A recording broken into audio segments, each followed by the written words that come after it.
NATO Secretary-General Mark Rutte wants NATO countries to increase their defense spendings.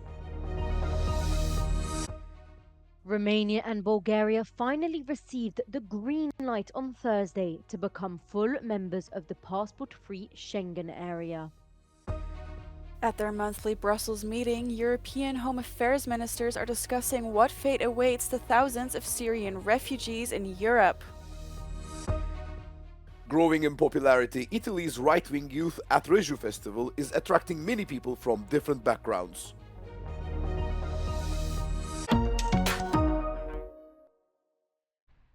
NATO's Secretary-General Mark Rutte wants NATO countries to increase defense spending well beyond the 2% of GDP to which they are now committed. To this end, he has asked citizens to help put pressure on their governments and even make sacrifices. Your politicians need to listen to your voices. Tell them you accept to make sacrifices today so that we can stay safe tomorrow. Tell them they need to spend more on defense so that we can continue to live in peace. For example, Rutte believes that cuts will have to be made in pensions, healthcare and security systems in order to increase defense spending. If we don't spend more together now to prevent war, we will pay a much higher price later to fight it.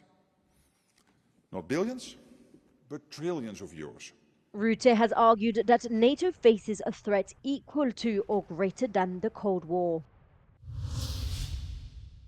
Bulgarian truck drivers are happy. They expressed their joy on the Greek border on Thursday after European Union ministers agreed to let Bulgaria and Romania fully integrate into Europe's ID check-free travel zone, known as the Schengen area. Не само тук, и Видин, и Унгария. Няма да ги има това забавене, нерви и така нататък. Знаете, че от днес е прието решението? Днеска разбрах. Сега току-що. И се радвам много.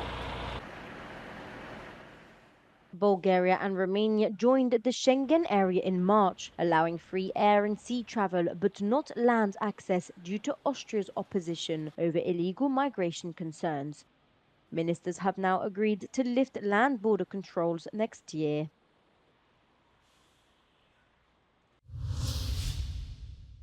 German Chancellor Olaf Scholz officially submitted his vote of confidence in writing to the Parliament before German MPs will vote on Monday. The last time a German Chancellor asked a vote of confidence was almost 20 years ago.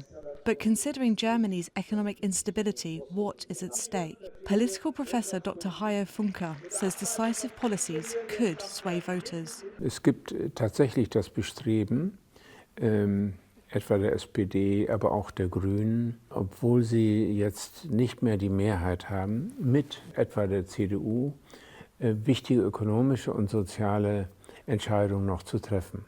Und die Union ist taktisch ein bisschen in der Falle. Wenn sie es nicht macht, dann zeigt sie, sie ist sozial desinteressiert, sie ist ökonomisch desinteressiert, das dient ihr nicht. Auf der anderen Seite will sie uns mitteilen als Wählern, dass sie alles besser macht. Aber wenn sie es jetzt schlecht macht, dient es nicht dem Vertrauen der Wähler in diese Partei. Also wird es Kompromisse geben. And is the instability that currently engulfs Europe's biggest economy likely to continue? Da die Krise sehr drastisch zunimmt, im Automobilbereich, im Eisenstahlbereich und bei den Zulieferern und die Wachstumschancen außerordentlich gering sind, auch im Vergleich zu anderen Ländern, besteht der hohe Druck, auch noch das eine oder andere vor den Wahlen, die erst in 2,5 Monate sind, zustande zu bringen. Also kalte Progression abzubauen, die ungerecht erscheint, Mietpreisbremse anzugehen, die Finanzierung von der Unterstützung der Ukraine diesseits der Taurus-Entscheidung zu vollziehen. Das sind alles Punkte, die sehr in der Diskussion sind. Und auch das wird spannend, sozusagen vor dem Wahlkampf, im Wahlkampf. If Scholz loses the vote of confidence on Monday, which is widely expected, then German President Steinmeier would have 3 weeks to dissolve Parliament. After that, the German public would potentially vote in a new government as early as February the 23rd in snap elections. According to the latest polls, the CDU are currently leading, but a lot could change between now and then. Liv Stroud, in Berlin, for Euronews.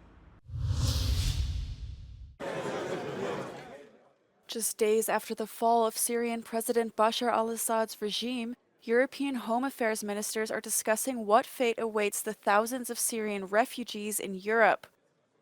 European Commissioner for Internal Affairs and Migration Magnus Brunner says that while voluntary returns are encouraged, it is too soon to discuss deportations. Austria's Interior Minister, on the other hand, wants to start preparing for such a szenario as soon as possible. Wir müssen jetzt Dinge vorbereiten, die notwendig sind. Einerseits Verfahren aussetzen und dann in weiterer Folge jetzt schon vorzubereiten, Rückführungen und Abschieben. Da kann man nicht warten, da muss man arbeiten. On the other hand, Karner's German counterpart Nancy Faeser echoed Brunner in wanting to await how the situation in Syria unfolds. She also emphasized the important contributions Syrian refugees have made to her country. Ich will aber auch noch mal betonen, die Menschen, die in Deutschland arbeiten, aus Syrien, bei uns einen wichtigen Beitrag beispielsweise in der Gesundheitsinstitutionen leisten, als Pflegekräfte oder auch als Ärzte. Wir haben eine Menge Ärzte aus Syrien auch in Deutschland. Die können gerne auch in Deutschland bleiben und sind uns willkommen, solange sie die Gesetze achten und bei uns arbeiten. Germany has welcomed more Syrian refugees than any other EU country in recent years, but some conservative hardliners are now calling for their return.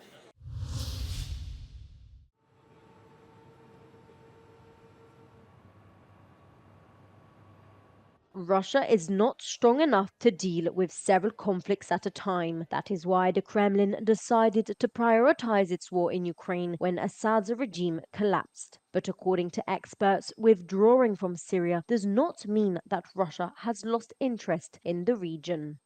The main theater for the Russian war of aggression is, of course, Ukraine, because we all know how things are developing there, and probably there will be some changes with the incoming US administration, and they are concentrating just there. Apparently, the decision was that they have to prioritize the Ukrainian situation and not the Syrian one. Russia's efforts are purely focused on the war in Ukraine, and even in the war in Ukraine they need support from North Korea. So this is why they were simply not able to afford any assistance to Assad's regime in Syria, and this is why this time he wasn't able to hold his positions. When rebels took control of Syria, Russia did not use its military force to support the regime as it has done in the past. The one gesture it made was offering refuge to Assad and his family. But Russia is playing a more complex game by establishing relations with the new Syrian government. We have seen that the Russian propaganda and communication landscape has changed its narrative immediately, from calling these rebels terrorists and extremists. They have become now very friendly, and they changed overnight. And this is obviously because Russia wants to establish relationships as good as possible in order to protect the military assets they have in Syria. And in Syria, this is important because this is Russia's access to the Middle East.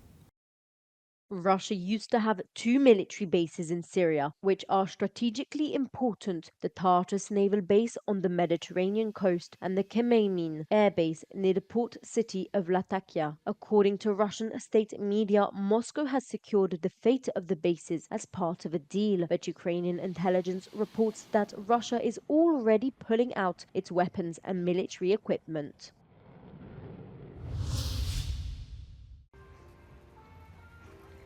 Founded in the late 90s, Italy's right-wing youth Atreju festival has grown stronger over time, especially following 2 years of Giorgia Meloni's government. With over 300 guests, this year's event, held at the iconic Circo Massimo in Rome, is more than just a gathering for Brothers of Italy.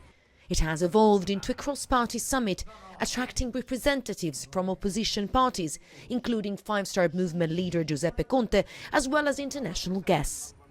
The theme for this year's edition is the Italian way. Credo che noi stiamo tracciando una nuova via, un nuovo modo di fare politica, e questo modo di fare politica viene riconosciuto all'estero. Come ogni anno tutte le sensibilità politiche sono rappresentate. Questo è un luogo di confronto, è un appuntamento politico italiano centrale. Discussions around the conservative political agenda have taken center stage, covering a range of topics from migration and defense to broader global issues. Dozens of panels have filled the week-long event, including a debate with several members of the European Parliament and addresses from Lebanese Prime Minister Mikati and Argentina's President Milei over the weekend. In generale abbiamo un'apertura più globale. Io tendo sempre a vedere una rete molto più ampia. Trump, Meloni, Modi, Milei. È un sistema di relazioni che si sta allargando. Mi permetto di dire, è la scia di quello che aveva cominciato a fare Berlusconi, cioè avere dei rapporti molto personali con i grandi leader. But above all, the festival, with a Christmas market feel, attracts many Romans who come simply for the fun, regardless of their political views. Sono entrata qua perché ho visto tutte le luci, l'albero, ho detto vabbè, andiamo a fare un giro e vediamo cosa troviamo. Una struttura molto interessante, molto accogliente, quindi possono venire anche quelli di sinistra oltre che quelli di destra. Giorgia Orlandi for Euronews in Rome.